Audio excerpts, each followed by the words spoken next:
Samantala, ipiniliwanag naman ng Health Department kung bakit mas malaki ang epekto ng second at third-hand smoke sa mga kabataan. Ayon sa kagawaran, dumidikit daw sa damit ng isang naninigarilyo ang usok sa sigarilyo na maaaring malanghap po ng mga bata. Patuloy din ang panawagan nila sa mga naninigarilyo na itigil na ang gawain ito. May report si Naomi Tiburcio.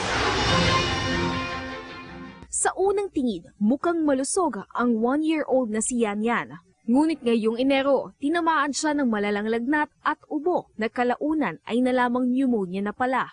Ang dahilan nito, third-hand smoking o ang pagdikit ng usok ng sigarilyo sa damit, kobre-kama, kurtina at iba pa. Ang viral post ng nanay ni Yan Yan tungkol sa sakit nito, umabot na ng mahigit 100,000 share sa social media. From the start kasi, lagi siyang inuubo, di nawawala ng sipon.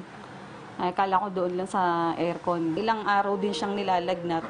Hindi talaga bumababa yung lagnat niya. Hanggang sa yung dinala ko nga siya sa pedya noon. Aminado ang mga magulang ni Yan Yan na may mga kasama ito sa bahay na naninigarilyo. Ngunit paliwanag nito. Sa labas ako nag-yoyosi lagi, sa labas. Hindi po sa loob. Hindi. Doon lang lagi sa labas.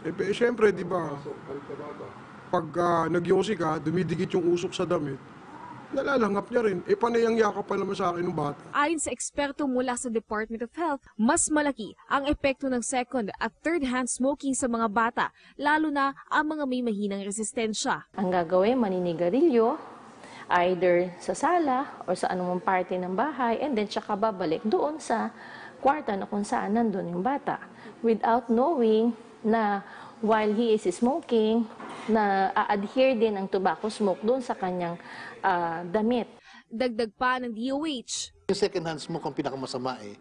Kasi iba yung meron kang intensyon na mag-smoke. Kasi pag may intensyon ka, ready ang katawan mo sa pagbabago.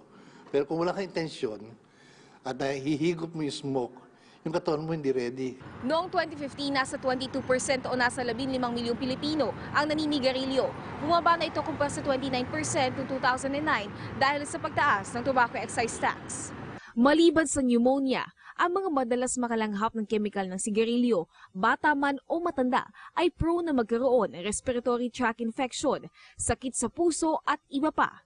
Sa mga may kasama namang naninigarilyo sa bahay, payo ng DOH, linising mabuti ang bahay, maligo at labhan ng mabuti ang mga damit na ginamit. Patuloy namang hinihikayat ng DOH na tuluyan ng wakasan ang paninigarilyo, hindi lang dahil sa epekto nito sa mga naninigarilyo, kundi pati na rin sa mga nasa paligid nila. Naomi Tiburcio, para sa Bayan.